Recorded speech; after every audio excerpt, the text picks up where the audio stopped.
জয় শ্রীকৃষ্ণ। আজকে আমরা ব্রহ্মচর্যের সহায়ক কতগুলো আসন এবং মুদ্রার কথা বলব। ব্রহ্মচর্য পালন করতে গেলে আহার, আচার আচরণ, ধ্যান, জপ যেমন প্রয়োজন আছে, তেমনি শরীরচর্চারও বিশেষ প্রয়োজন আছে। তো যারা শরীরচর্চা করেন তারা যদি ব্রহ্মচর্য না পালন করে থাকেন, তাদের বলবো আপনারা অবশ্যই ব্রহ্মচর্য পালন করুন, তারপর শরীরচর্চা করুন। তাহলে আপনার কোনো সমস্যা হবে না, নাহলে কিন্তু পরবর্তীকালে আপনার শারীরিক সমস্যাও আসতে পারে।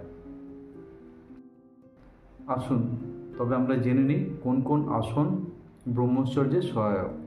এ বিষয়ে আপনি পদ্মাসন, গোমুখাসন, সর্বাঙ্গাসন, সিদ্ধাসন করতে পারেন। এর সাথে সাথে আমরা কতগুলো মুদ্রার কথা বলব। সেগুলো হচ্ছে অশ্বিনী মুদ্রা, যোনি মুদ্রা এবং সন্দীপনী মুদ্রা আপনি অভ্যাস করতে পারেন।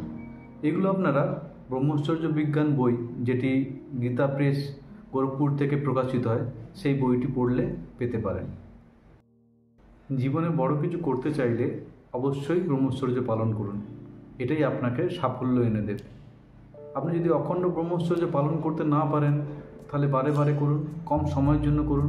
এই ধরুন 2 মাস, 3 মাস বা 6 মাস প্র্যাকটিস করার পর বন্ধ রাখলেন কিছুদিন, তারপর আবার করুন, বারবার করুন। দেখবেন আস্তে আস্তে এটা অভ্যাস হয়ে যাবে এবং এর সুফল আপনি যত পেতে আরম্ভ করবেন, তত এর প্রতি আপনার আগ্রহ বাড়তে আরম্ভ করবে।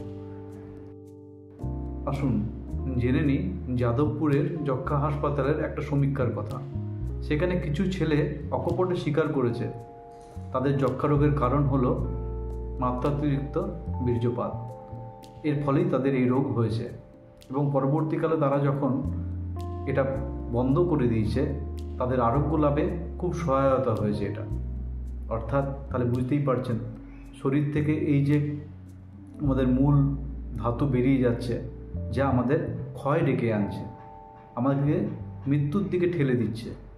তাই সাবধান হন, সাবধানে থাকুন এবং বীর্যকে রক্ষা করুন। এটাই আপনার মূল শক্তি।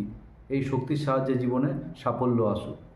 তাই মৃত্যুর দিকে নয়, অমৃতের দিকে এগিয়ে চলুন, বীর্য রক্ষা করুন। জয় শ্রীকৃষ্ণ।